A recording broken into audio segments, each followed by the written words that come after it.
My boyfriend wasted 2 hours of my day, so I wasted an hour of his and made him cry in petty revenge. Background. My 19F boyfriend 24M is very dedicated to public service/volunteering and a hard worker. On top of his crazy schedule, he also has a very built physique and is very dedicated to the gym. I found his ability to work hard and take care of his body, all while helping others, admirable and physically attractive. A guy that does volunteering and aims to work in public service should be a good guy, right? I often found myself feeling like he never respected my time. He would ask to come over on days where I had classes the next morning.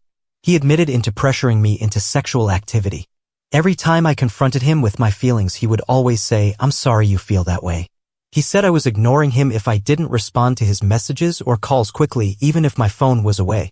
In the past, I was too clingy because I would message him too much and was too demanding by expecting him to take 3 seconds out of his day to message me good morning back.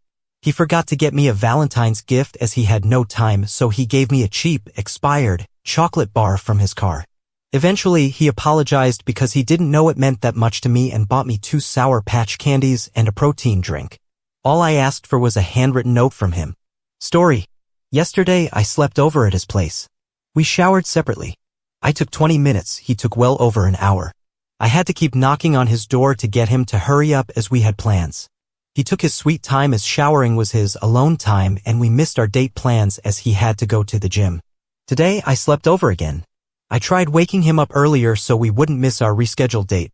He took 2 hours in the shower and I couldn't go upstairs to knock on the door as his parents were walking around. We haven't met yet, so I had to spend almost 2 hours confined in his room. 1 hour in, I texted and called him informing him of the time he had his phone in the shower and said he would hurry up. Half an hour later, he was still in the shower. Another 30 minutes and he was finally getting dressed. We no longer had time for our date again, so he was going to drop me back as he was getting late for the gym. He seemed surprised that I was angry at him.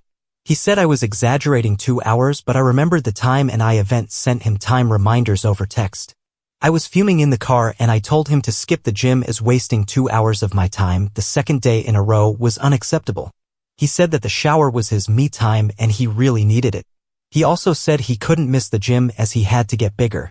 I asked him if the gym was more important than me and he said we could simply reschedule our date for tomorrow. Eventually, we reached my apartment. He told me to go inside and we could call and talk about my angry feelings. I refused to leave. I told him that he wasted 2 hours of my day, so I would waste an hour of his and he would have to skip the gym. So I stayed in his car for an hour. He tried to leave, but I raised my voice at him. I told him he was selfish, had no respect for others' time, and that it was unacceptable. I had never raised my voice at him before or done anything vengeful, so he was startled. He disagreed and repeated he was a good person that respected others' time. He said he simply wasn't aware of the time, but I responded with the fact that he had his phone and you can check the time there. He said he lost track of time, but then I told him I even called and texted the time. He went quiet and started crying, pouting, and stomping his legs. He kept repeating, "I've never felt this way, I feel so claustrophobic, and I want to go to the gym, please let me go." I refused. I said if he's feeling claustrophobic he can take a walk around the area, but I wouldn't leave the car for another hour. I also told him he wouldn't be late for work so he wouldn't die skipping the gym for one day.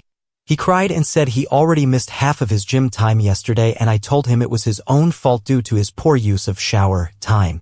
He continued sitting there, pouting and crossing his arms, sniffling and stomping his feet in the footwell. 40 minutes in, he said, "So you really wanted to end this way?"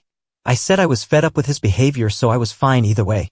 He continued crossing his arms and pouting while refusing to apologize. Eventually, I got out of the car and went upstairs while he drove off. I haven't messaged him all day and he hasn't messaged me either. This guy was my first real boyfriend, my first kiss, my first everything. We've been dating for over 4 months. I don't know if it's right to throw everything away like this, but I also don't really care. I feel so happy with my small victory. Edit. For your information, he is not on steroids. Also here the hot water doesn't run out. By the way, yes, I dumped him. Update. He saw the post. Spammed me with calls, excuses, apologies for hours. Eventually, I picked up. He said, "Well, you know, a sub about petty revenge is bound to attract a certain audience." I also did another petty revenge against him. I downloaded a dating app a few hours after we broke up to shove it in his face. Swiped as much as I could and had 200 plus likes on my profile after 20 hours. Only matched with 2 guys though, so I did the most bare bones icebreakers, nothing else. Obviously, I'm not gonna hop into a new relationship anytime soon, don't worry. Don't even remember their names. But my ex is pissed and says I cheated on him, lol. He said he felt sick and threw up. Now he is also trying to bribe me back into the relationship with a brand new Nintendo Switch OLED. Says he's a bad person, hurt me a lot, and won't do it again, yada yada. Is also repeating the claim that I am a cheater even though we broke up yesterday, lol. Also, he vehemently denies ever cheating on me.